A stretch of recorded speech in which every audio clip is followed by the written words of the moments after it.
I have a confession to share with you today. This past school year, I felt that I completely failed at homeschooling. So I want to share a little bit of the backstory of kind of what happened and what led up to it, and then kind of how I was able to a little bit recover for the remainder of the school year. So I had a really difficult year this past year. I came to a point in my homeschooling where I told my husband, this is my resignation. I am done. I can't do this anymore. I am exhausted. I'm overwhelmed. I don't feel like I'm doing a good job in any area of homeschooling. I don't feel like that I'm doing a good job in parenting and homeschooling on top of that. It was just too much. And so I told him, I don't think I can continue. I think we need to look for something to help us finish out this year. We need to make a plan for next year because I just don't think I can do this anymore. So I have 7 kids, and I was feeling completely overwhelmed and just stressed out. I was stretched too thin.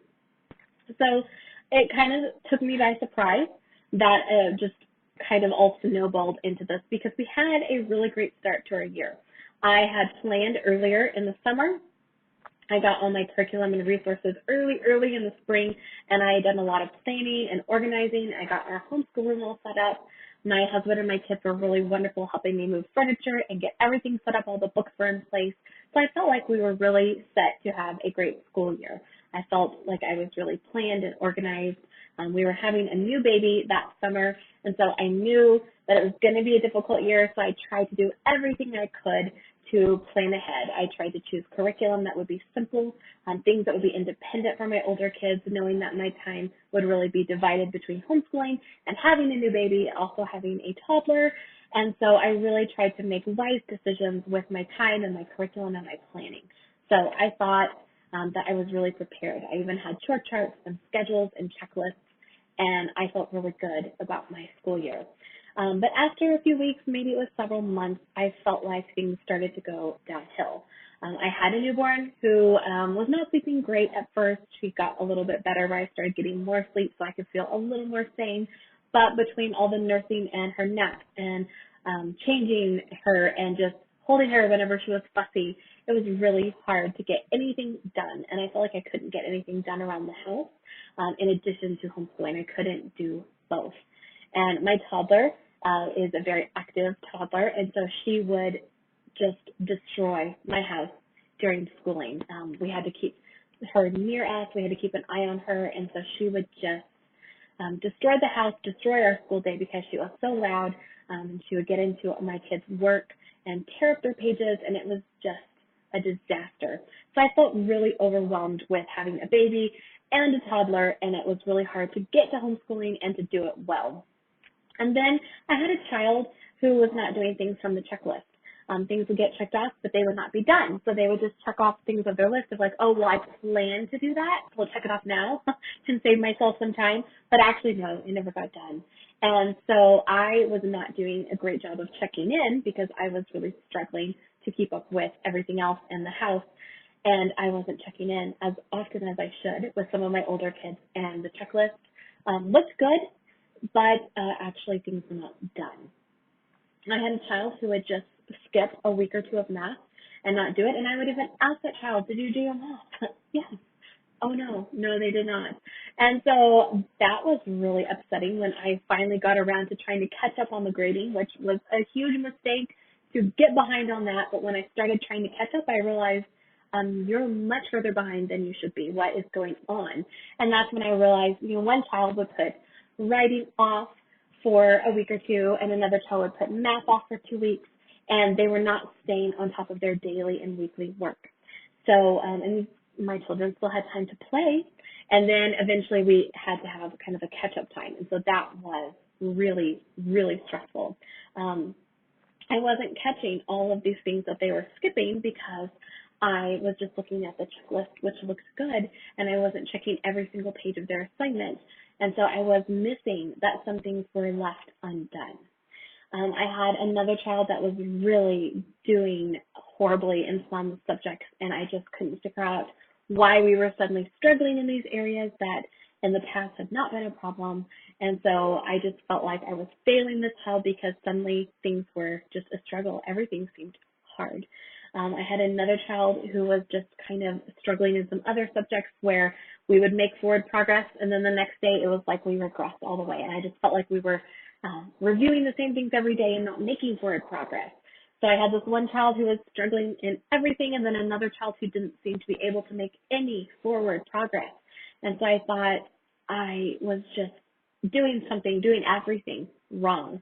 And then my kids were ignoring the chore charts and not getting chores done. I would ask them to do things, and I would ask them if they did things, and they would say yes, and then I would go look, and I would realize that something wasn't done, and I couldn't remember which child was supposed to be in charge of that chore, so I'd have to go hunt down the list and figure out kind of where everything broke down. And so one child would not do a chore, and then another child later would not do a chore that related to that one, and it just snowballed where nothing was getting done, and there would be days of laundry, and it was really stressful.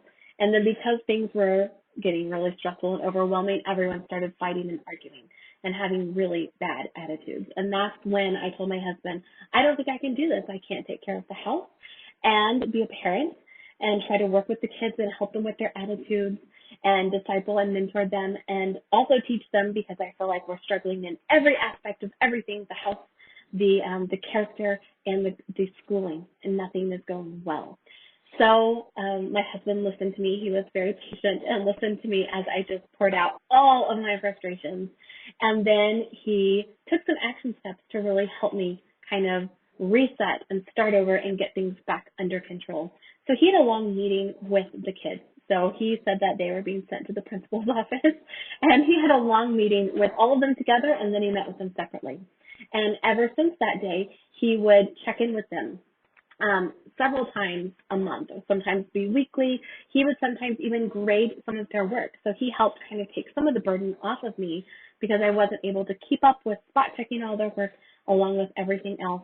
So he stepped in and really helped with that. And he helped keep the kids accountable. So it wasn't just me keeping them accountable. He really stepped in. And when they saw both of us really working together as a team, checking their work and meeting with them individually and as a group to remind them to stay diligent in their work, things really improved.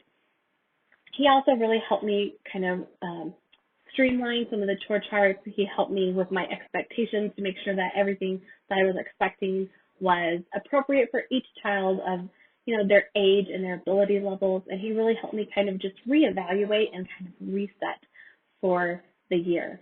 And so I'm really thankful that he was supportive and he listened and he understood that I was really frustrated and I was really ready to be done.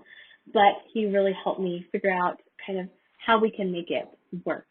So if you are struggling in your homeschool, it might be a good time to really just step back and reevaluate.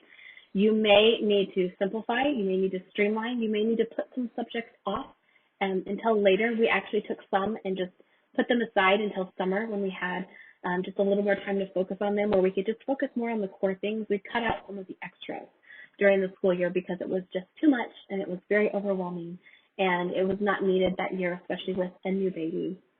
It was not the right time to have some of those extras. So I really tried to simplify and streamline. And then I started meeting with the kids, and my husband did too, just keeping them more accountable. And so we started setting some consequences for not having things done. I started writing daily deadlines on the top of all of their pages so they knew exactly when it would be done. And so I did away with the checklist. They have to actually bring me their book or their notebook and show me the page where I wrote Monday at the top. And I have to look and check and see if it is actually completed. And so they have to do those things in order to do all of their other extracurricular activities. So it only took a few times of my kids missing those extracurricular activities for an evening or two for them to learn to stay on top of their own work. And I found that the failure, partially, yes, it was definitely my fault in not staying on top of my kids and being diligent and helping them with that. I just was expecting too much of them, and we really needed to focus more on character training and really talking with them about being diligent and just persevering even when things are difficult, when we're having a difficult year.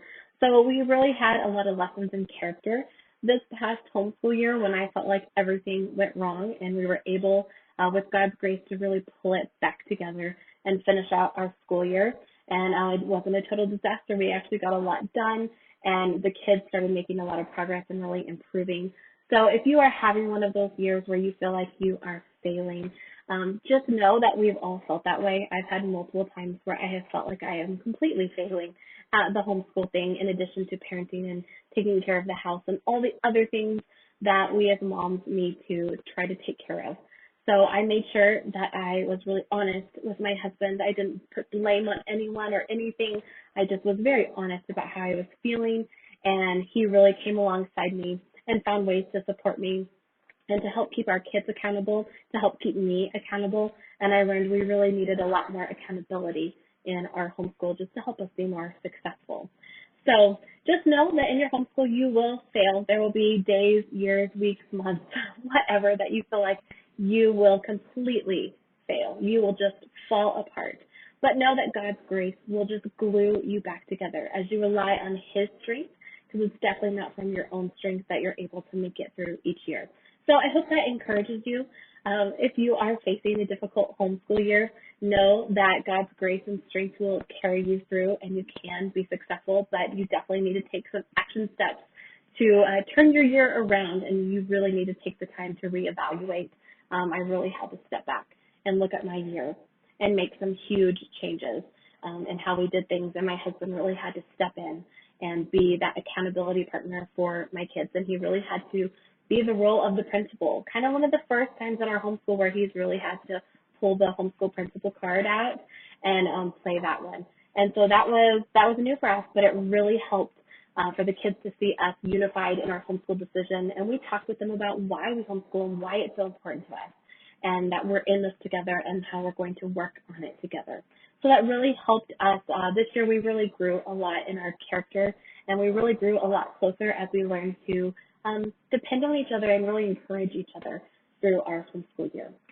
Okay, so if you would like more homeschool tips and stories, you can find those below, and you can also subscribe so that you don't miss any of them.